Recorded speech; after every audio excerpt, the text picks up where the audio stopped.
This is the second time we've done this, and we had a lot of fun last time. Enough fun that we thought we would extend it and do it for a full hour this time. So we're hoping we'll be able to answer all your questions before we get done. But otherwise, if there's anything left, we'll try and address those separately in a blog post or something along that line. So first, let me introduce our team today. It's essentially the same team as last time, but we felt like we needed to add one extra superhero to help us out. So we've got Forrest from our product team, Greg Schuler, our lead developer, Pam and I from the customer success team, and JP, a field engineer who works with us as well. JP will be addressing questions where we have something that we can just address in chat, where we've got documentation or those sorts of things, and most of the rest of us will try and juggle. We have question-wise. As you guys know, we did ask for questions ahead of time when you registered. So I'm going to start with some of those questions as you put more questions into the Q&A. So we'll have lots to talk about, but we have some to get us started, and we appreciate you having done that for us. So first question from David M. Would like to ask if there's a way to prevent a user from running a job if there is a different job already running in the same project. There's two jobs, one scheduled and the other for manual execution, but they basically do the same thing. There can be a race condition if both jobs modify the same files. So there's a few different ways you can address this, but the simplest way is going to be that there is a job step that you can call on that looks for a specific job that might already be running. And so there's a built-in mechanism for that. Pam, I'm wondering, do you have a Rundeck instance that you might be able to show that for anyone who hasn't seen that job step? Sure, Nathan. Let me just bring that up. I'll stop sharing for a moment while you do that.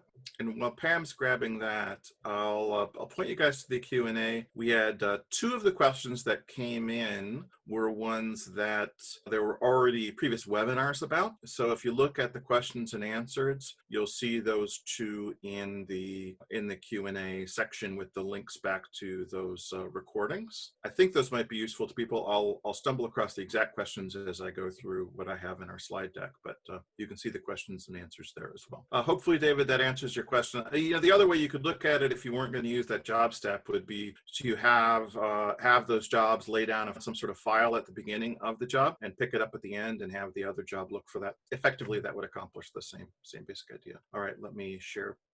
This is one of the questions that JP just answered for us. We have a requirement to have failover if node A fails, we need to have node B in the cluster pick up the job, and that can be done with our high availability features. We had a whole webinar on that talks about the different ways you can approach that and how the options are set. So that's in the Q&A. There's a link there to the recording of that session. How do we create a workflow with approvals by a delegated administrator? So this is a question that I guess could be interpreted two different ways because I don't have the context. I guess I'll try and give an answer to both.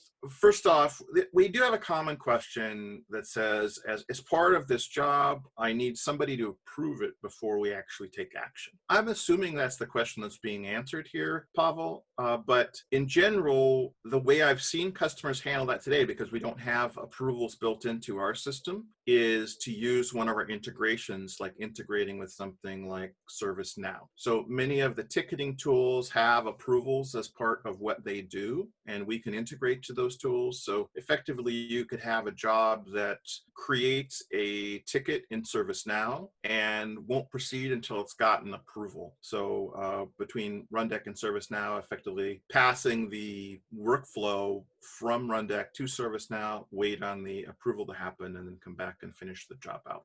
That's a method that works pretty well. Certainly, we've had this question and request a number of times, so it is possible that we may have a feature like this in the future, but I'm not aware of it being on the roadmap today. When will it be possible to schedule one job many times with different arguments? Nathan, I can take this one. This is actually possible with version 3.3.0. We released a new schedules feature that allows you to set the schedule for jobs and apply different options to the running of those jobs. Outstanding. So if that question had been asked a little bit ago, Waleed, we would have had a more complicated answer. But today, using the new schedules feature or calendaring feature, that should help you quite a bit. All right. Is there a way to configure which options and in what order they're displayed on the activity page? Greg, I don't know. Do you want to take a crack at that one? Yeah, I can answer that. Actually, right now, we don't really have a way to do that. Currently, it just displays all the options that were set for the job when it was executed. But I think that's certainly a valid enhancement request to add. Thanks, Doug. We'll take a look at that and maybe follow up with you to understand better what you would like and see if we can add that to our enhancement queue. How do I dynamically load options for Rundeck by executing a script first as part of the same job? As of now, script execution comes last in the sequence in the job execution. Greg, I'm going to turn to you for that one as well, if you're willing. Yeah, I'm not quite sure exactly what he's asking, but it sounds like maybe he's using part of the job to generate the JSON options for the input to the job as well. We do have a plugin system for job option values that can be used. So you can create a script-based plugin to generate a set of options for the job. So that gets executed before the job is run, and you will see those options in the user interface to execute the job with. So I think that's the question that's being asked. Hopefully that answers it. Yeah. Spurti, if you are on the line and have further clarification, feel free to drop an additional question in and we can clarify further.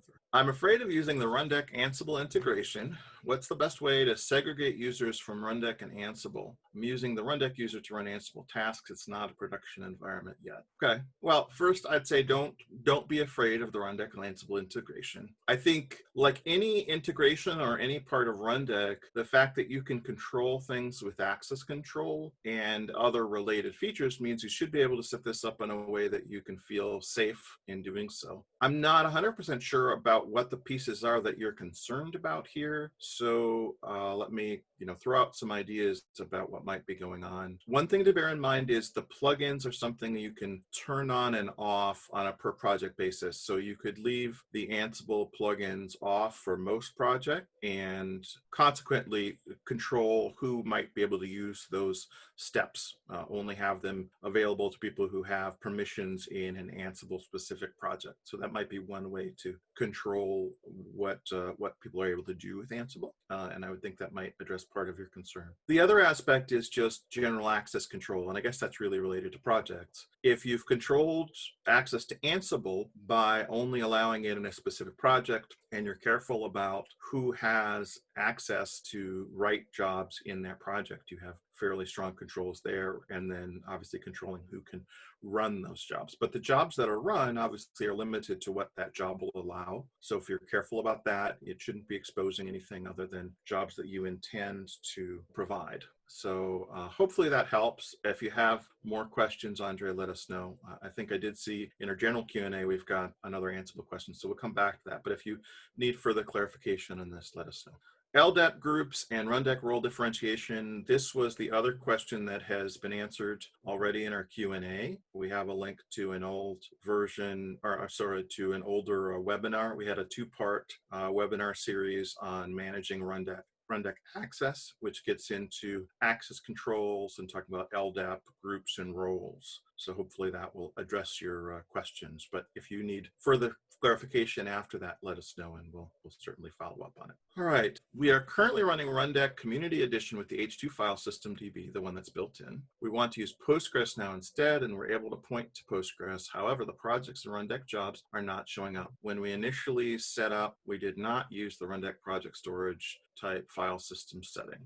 All right, so there's a few things that we should address here. First off, if you're not already aware of this, the H2 database is built in. It's really intended for development environments, whether you're doing open source or are in the enterprise edition. We would highly recommend that if you're running things in production, are using a database other than H2. H2 is fine for testing, but it has limitations in terms of how it will handle failover, among other things. So it's always safe to move to a different database for production, which is what Raja is doing in this case. In terms of the behavior you're seeing, there's a couple things to bear in mind. You may not have used the file system setting for storage type, but depending on the version you initially installed, that might still have been the default and might be the behavior that's there. I don't think that's the case here, but just bear in mind that there was a time when the only option was to have things stored on the file system. So that might be the case here, and it's worth taking a look at. If that were the case, the actual project files would have their own directory on the file system and wouldn't be in the database. But based on what you're describing, I don't think that's really what's going on. In general, what you're running into is something that people have as an issue with migration or a question with migration. And usually the best behavior when you're going to a new database is going to be export the projects from the old database, project by project, and then import them as needed into the new database. If things are being stored in the database, that will ensure that everything gets into the database in a known state, and you're able to move forward from there. So hopefully that helps, Raja. If you have further questions, let us know. Certainly reaching out to support if you're running enterprise or online for help if you're running the community version, we can hopefully help move forward from there if you have more questions. How can we improve Rundeck database connection performance since we're seeing a few schedule drops due to DB connectivity issues and slow UI performance? It's taking a long time to display the job edit page. So Venkat, that's a fairly complicated question, and there's a lot we don't know here. So I don't know that I can exactly answer your question, but maybe we can offer some suggestions. So one suggestion that I would have is with that 3.3.0 release, we did some significant changes to the engine underneath Rundeck, which resulted in quite a few performance improvements. The last line there, taking a long time to display the job edit page, we do have a currently open bug on that related to specifically to Windows. So there's a lot of different platforms that Rundeck can run on. There's a lot of different databases. So our support team, if you're running an enterprise, would dive in and combine all of those details and have that background. But if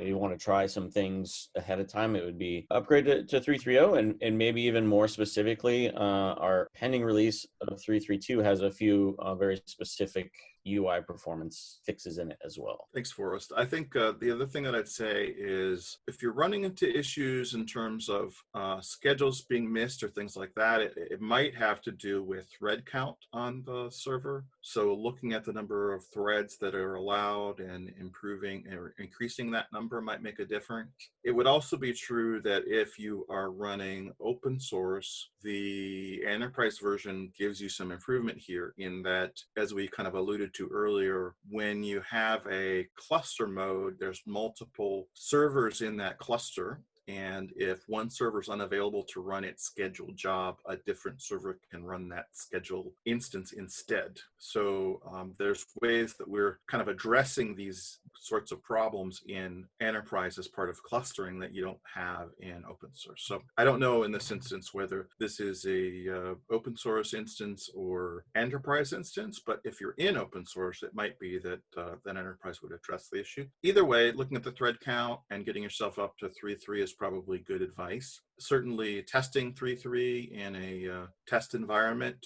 initially, it might be a good way to validate whether it addresses the question that you have or the concerns that you're having and see what's going on there. All right, good. Oh, hey, we found our way to the end of those questions. So let me go over to our... I can go ahead and show the wait for job execution step. Super.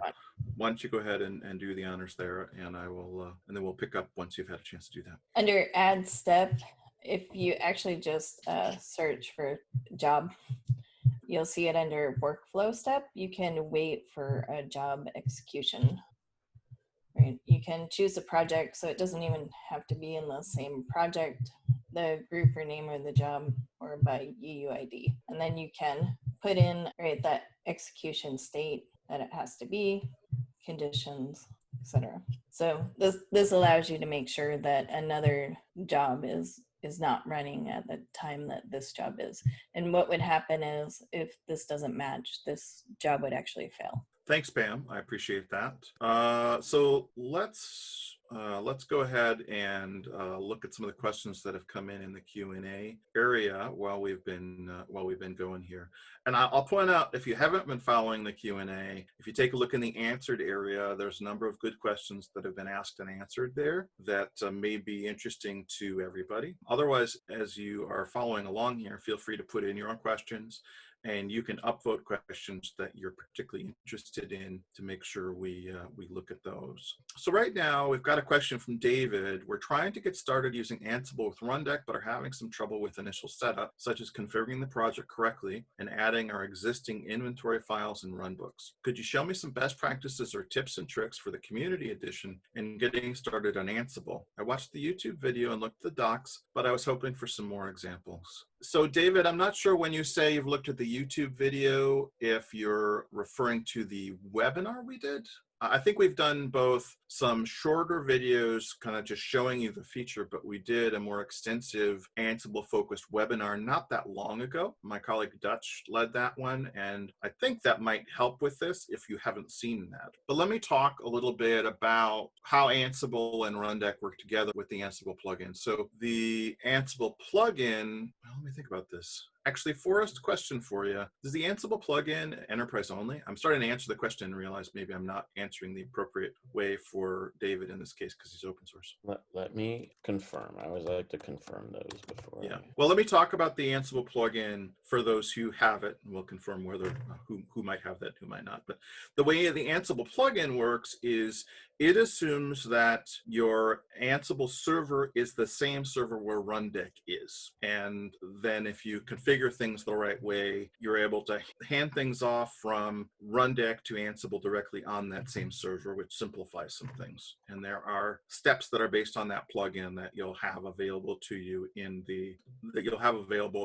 your Rundeck instance. You don't have to use the Ansible plugin, whether you have it available or not. So we do definitely have customers who have access to the Ansible plugin, but choose not to use it. In that case, then your Ansible implementation might not be on the same server as Rundeck. And if that's the case, then it's effectively like a command that you're passing off, or I suppose you could even build your own plugin that would take care of that piece. So I think that, to your question, David, it depends a little bit on whether you're using the plugin we have or if it's something that you're doing more indirectly than that. Any luck for us on confirming one way or the other? Almost. I will come back to that question, David, as we have a little bit more information. Okay, so if you're using the plugin, the first step then, David, is make sure that Rundeck is on the same server as Ansible itself. If you're not, that could be the source of some of your challenges. Then I would check the session that Dutch did as a webinar on Ansible and see if that helps. Yeah, all indications are that it would be available to open source at this time. Okay. Tracy or JP, could we find the link for the Ansible webinar that we did? So I think it was just Rundeck.com/Ansible. Well, that's got the main Ansible information, but I'm looking for the webinar that Dutch did recently. Yeah, he pasted, so it's also in YouTube, and I confirm that's the same. Okay, that's the one he saw. Okay, fair enough. Mm-hmm. And I have the link to the previous event if you want it. Yeah, maybe want to share that for everybody in the answer, just so we're clear. Okay, I'll jump into some other questions here and see what else we can answer before we're done. So from Raja, how do we pose further questions to Rundeck after this webinar for follow-ups? We will be doing another one of these sessions soon. And like this one, we will give you the opportunity to ask questions as part of the registration. So you can certainly do things that way if you want. So from Roger, and I don't know the answer to this one, so I'm gonna have to open this up to the group and see what we can figure out. Is it possible with the Python WinRM plugin to connect to multiple domains and realms, for example, userdomain1.com and otherdomain.com, randomdomain.com, and this is with Linux and Kerberos. So just for everybody's edification, if you're not familiar with it, WinRM is the protocol that's often used to connect to Windows target machines, machines that are going to be managed that are running Windows. You don't necessarily have to be on a Windows Rundeck server to connect to them, but that's the protocol that's used. And there are two different flavors of that. The newer one is Python WinRM, otherwise known as PyWinRM, which is what Roger's mentioning. Anybody know the answer to this question in terms of multiple domains with PyWinRM? It depends if he means using multiple principles. So using the same principle or multiple principles within the same project. So it is possible to set up, but it's a little complicated. And typically you can only use a single principle within a project. So am I correct in understanding maybe that if you have a single principle, you can connect to multiple domains, but not otherwise, or is it the reverse? But they would have to configure, the cross-domain authentication with their gross. Okay. So Roger, that may help in terms of clarification. If you want to add more information or further clarification, feel free. Wayne, is the functionality between Ansible's WinRM setup and Rundeck's PyWinRM plugin essentially the same? As you can tell if you're watching the video, I've confused myself reading this question, so I don't know. Anybody know? I'm not sure I'm following the question exactly. Anybody else know for sure whether they're A, understanding the question, B, have an answer? Oh, I see. So the next question down kind of adds clarification. So Wayne says he's currently calling Ansible WinRM playbooks. I would assume that Ansible, since it's Python based, uses the PyWinRM library, but that's just an assumption. Yeah, I think it's a fair assumption. So Wayne, we think you're getting the same behavior with what you're doing as you would if you were using the PyWinRM. We could try and get clarification on that separately and get back to you, but we're pretty sure you're getting the same feature set and capability. I can say that yes, I think Wayne just posted there as well that they both use the same Python WinRM plugin. That's correct. As far as whether the Rundeck PyWinRM integration has the same feature set, it might not exactly be the same because of the way that the Rundeck node execution integrates with it. So they might not expose everything that is available in the Python WinRM library, but they do use the same library. Okay. Thank you, Greg, for that clarification. So the other question that I have here at the moment is from Andre. Oh, this is related to the Ansible question or one of the Ansible questions we discussed earlier. I'm using the Rundeck user to run Ansible playbooks. I think this is not the safest way to do this. What do you recommend? What's the safest way to do this? I'm not sure that I know how to answer this from the Ansible perspective. So there might or might not be a best practice that's different than that. I can see what I can find out. I think from a Rundeck perspective, I would argue that's fine because you're only really giving people access based on the permissions you're giving them for the project and the job based on their group membership. So in a sense, it's not so much a matter of you're not really opening anything up through Rundeck that should be a security hole as long as you're careful about your access control. So if you just look at who has access to run those jobs or specific jobs, if you're comfortable with them being able to execute those jobs in those environments, then I don't think it necessarily matters which user is being used to do that. The people who have the most control and ability to do anything in an Ansible environment from Rundeck are the ones you allow to edit jobs in a project that has that Ansible capability. So that'd be the first thing to look at is just, are those the right folks to have that access, or do you need to be more limited? From that point, you're only giving access to run specific jobs, to carry out specific tasks. And as long as you're careful to only give that to people you are comfortable with, you should be good. Hopefully that helps, Andre. I'm going to go back to the answered questions and just see if there's anything there that we should come back to as a group. So there was one of the questions we had early on from Manju that was about HA and configuring auto takeover. And Manju clarified that it was really more a question about being able to resume jobs, which is a feature that's there in Rundeck Enterprise. So there's some clarification here from Greg, and if this is something you're interested in, I think it's worth taking a look at that. Effectively, if the concern is we want to be able to resume a job, you just need to make sure that you've set the job up correctly to allow for automatic retries, and then it should be able to accomplish what Manju's looking for.